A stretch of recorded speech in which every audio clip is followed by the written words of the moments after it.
नमस्कार दोस्तों, आज की इस कहानी में हम आपको बताएंगे कि शनिदेव को उनकी पत्नी ने श्राप क्यों दिया था। सूर्यपुत्र शनिदेव को देवताओं का दंडाधिकारी माना जाता है। मान्यता है कि भगवान शिव ने शनिदेव की तपस्या से प्रसन्न होकर शनिदेव को यह पद प्रदान किया था। इसी कारण ही शनिदेव प्रत्येक व्यक्ति को उनके किए हुए अच्छे और बुरे कर्मों के हिसाब से फल प्रदान करते हैं। व्यक्ति के भूलवश किए गए गलत कार्य भी शनिदेव के दंड विधान से बच नहीं पाते। शनिदेव के इसी गुण के कारण मनुष्य क्या, देवता भी उनसे डरते हैं। शनि के संबंध में हमें पुराणों के अनेक व्याख्यान मिलते हैं। माता के छल के कारण श्राप दिया, अर्थात पिता सूर्य ने कहा कि आप मंदगामी ग्रह हो जाएं। इसके अलावा एक और व्याख्यान यह भी मिलता है कि अपने राज्य को घोर अकाल से बचाने के लिए राजा दशरथ उनसे मुकाबला करने पहुंचे तो उनका पुरुषार्थ देखकर शनि ने उनसे वरदान मांगने के लिए कहा। राजा दशरथ ने विधिवत स्तुति कर उन्हें प्रसन्न किया। पद्म पुराण में इस प्रसंग का सविस्तार वर्णन है। ब्रह्मवैवर्त पुराण में शनि ने जगत जननी पार्वती को बताया है कि मैं 100 जन्मों तक जातक की करनी का फल का भुगतान करता हूँ।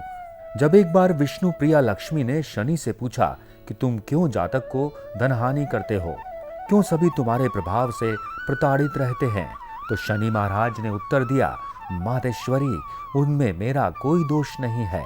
परमपिता परमात्मा ने मुझे तीनों लोगों का न्यायाधीश नियुक्त किया हुआ है, इसीलिए जो भी तीनों लोगों के अंदर अन्याय करता है उसे दंड देना मेरा काम है।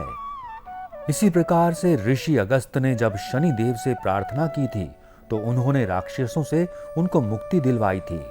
जिस किसी ने भी अन्याय किया उसको ही उन्होंने दंड दिया, चाहे वह भगवान शिव की अर्धांगिनी सती रही हो, जिन्होंने सीता का रूप रखने के बाद बाबा भोलेनाथ से झूठ बोलकर अपनी सफाई दी और परिणाम में उनको अपने ही पिता की यज्ञ में हवन कुंड में जलकर मरने के लिए शनिदेव ने विवश कर दिया।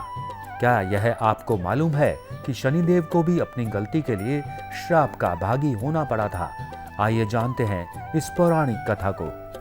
ब्रह्म पुराण की कथा के अनुसार शनिदेव बचपन से भगवान कृष्ण के अनन्य भक्त थे। वो अपनी दिनचर्या का अधिकांश समय कृष्ण भगवान की पूजा में ही बिताते थे। युवा अवस्था में उनका विवाह चित्ररथ की कन्या से कर दिया गया।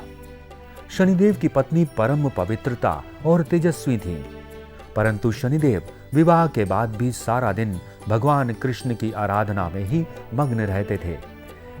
एक रात्रि शनिदेव की पत्नी ऋतु स्नान करके शनिदेव के पास पुत्र प्राप्ति की इच्छा से गई, लेकिन ध्यान में मग्न शनिदेव ने उनकी ओर देखा भी नहीं। इसे अपना अपमान समझकर उनकी पत्नी ने उन्हें श्राप दिया कि आपकी दृष्टि अनिष्टकारक हो जाए। इसी कारण शनिदेव सिर झुकाकर ही चलते थे। सब्सक्राइब करें हमारे YouTube चैनल साधना गोल्ड को और पाएं वीडियो सबसे पहले, और हाँ, बेल आइकन दबाना ना भूलें।